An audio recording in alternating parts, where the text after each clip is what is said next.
Hello, hello, hello, hello. So I thought, okay, let me first of all ask, how are you doing today? Um, and I know that the normal answer is I'm fine, but honestly, how are you doing today? And if you're not as fine as you would like to be, what would take you from where you are to where you feel fine?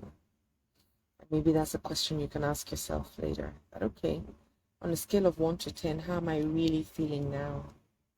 What if it's 3, 4, 5? What would take me from 5 to 6? Let's even start from there. Because at the end of the day, we might not get to 10 yet, but we'll get there if we keep asking ourselves and checking in on ourselves all the time, find out how we're doing. One of the ways that you can really find out is how you feel within your body. If you feel tired, or you feel a heaviness within you, or you don't feel top notch, then maybe you are thinking thoughts that you shouldn't be thinking, because those thoughts are putting you in a negative space and it's not working for you. So today, I'll tell you what I want to talk about. And it's a question that I've been asking people for a while. Hello, Head, where's place? Thank you for joining me. It's a question that I've been asking. Who is speaking to the men? I'll ask that question again. Who is speaking to the men? And I'll tell you why I'm asking that question. Everywhere you look, it's a conference for women, church service for women, and even if it's not for women, it's only women that are there. Everywhere you look, women are getting up, going out to seek help. I remember when I thought that my marriage needed help, I asked my husband we should go and see a therapist, and he said there was nothing wrong with him. He doesn't believe in therapists. I said, that's fine. I believe in them, and I believe that I have a challenge, and I want to find healing. And I went out to find healing. Now, everywhere I would go to, or any counselor or therapist I'm working with, the first question is, where's your spouse? And I'll say my spouse is not here. And they'll ask why. And I tell them the truth. He's not interested in therapy. He doesn't believe in it, but I do. And he also doesn't believe that there's anything wrong with him. And in fairness, you cannot heal somebody that doesn't believe that there's something wrong. So it was even better that he didn't go out to go and see anybody, because his belief would have thwarted anything that anybody would have done for him.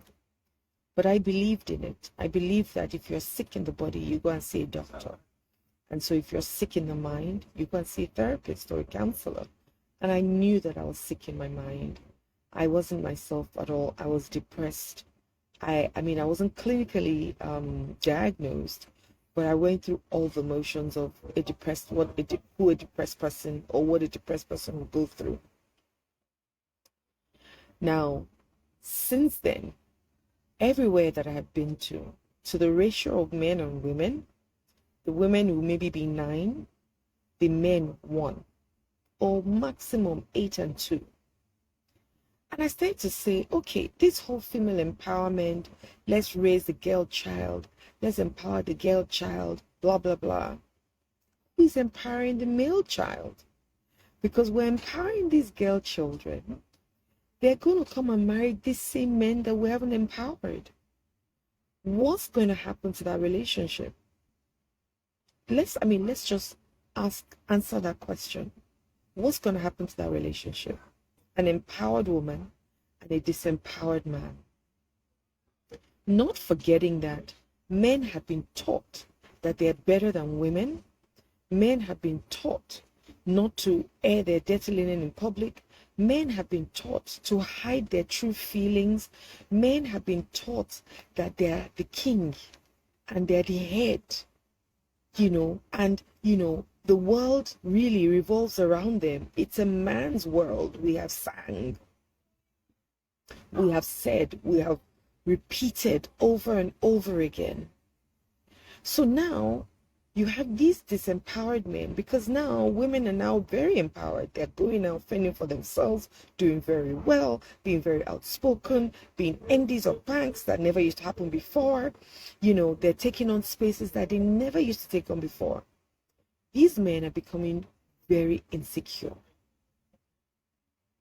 Now, who's speaking to these men? Now, for some of them, they're doing everything they can to limit the growth of their women.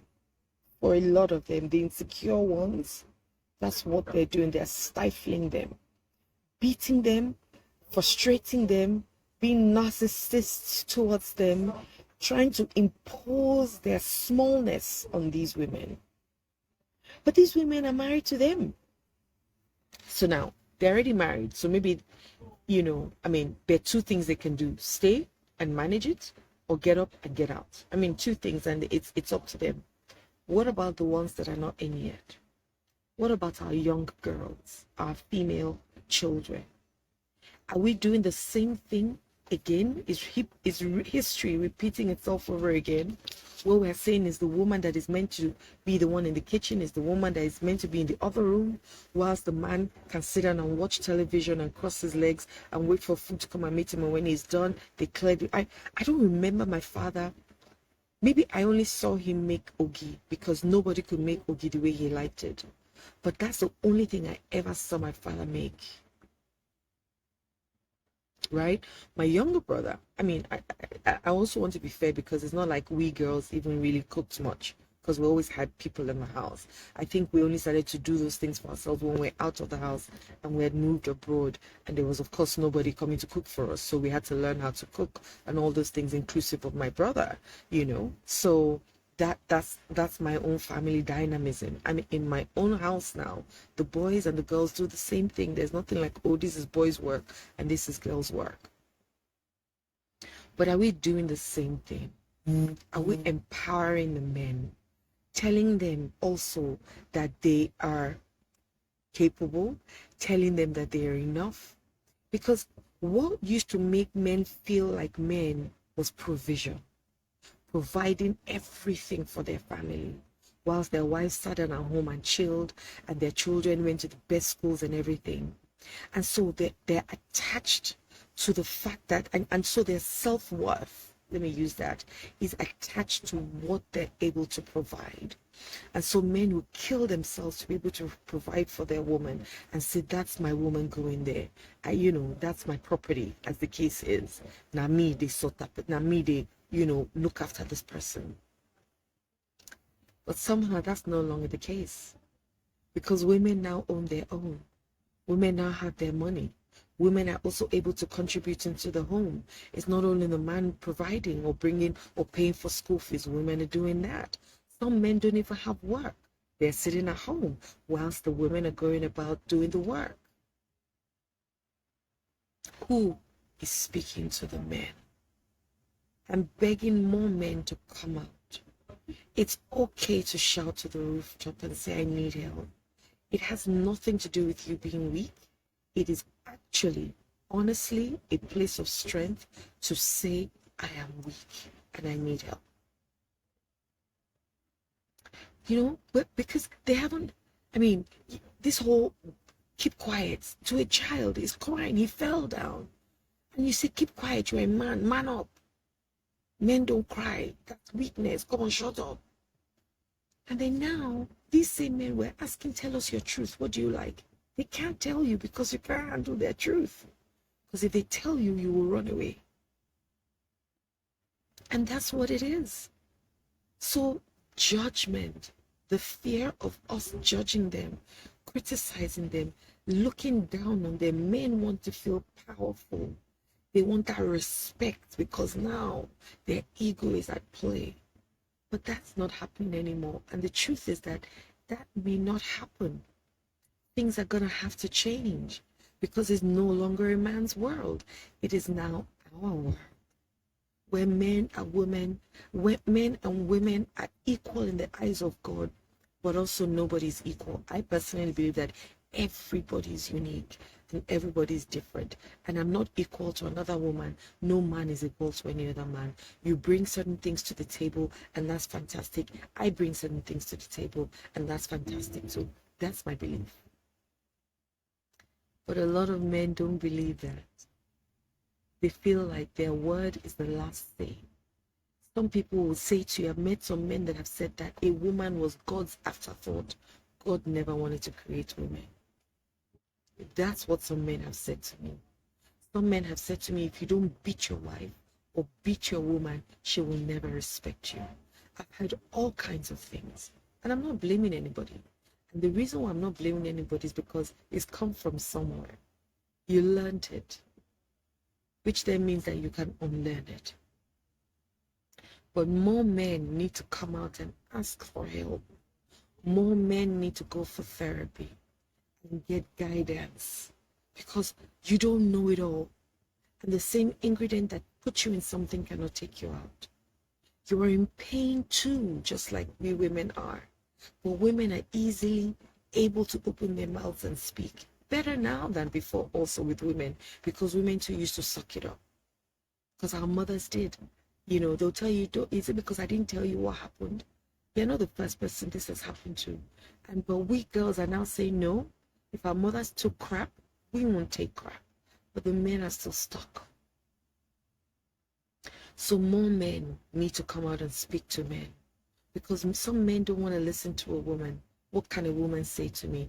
And once again, that's ego, and ego is edging God out. So a lot of men have edged God out of their lives. So today I want to talk about men. You're hurting too. You're in pain too. You're confused too. You're in your own dilemma. You're in your own place of insecurity. You also feel not enough. You don't feel like you're providing enough. And so everything is an attack to your manhood. And so once a woman says something, you say, is it because you are the one providing? Is it because you paid the school fees? That's why you think you can say whatever you want to say to me. And the next thing, you are receiving a couple of slaps. I beg us, men, let us do better. If there never was any more conference for women, women are fine, I promise you. We can tap into all the things that they have given us before, and we'll be fine. But who is speaking to men?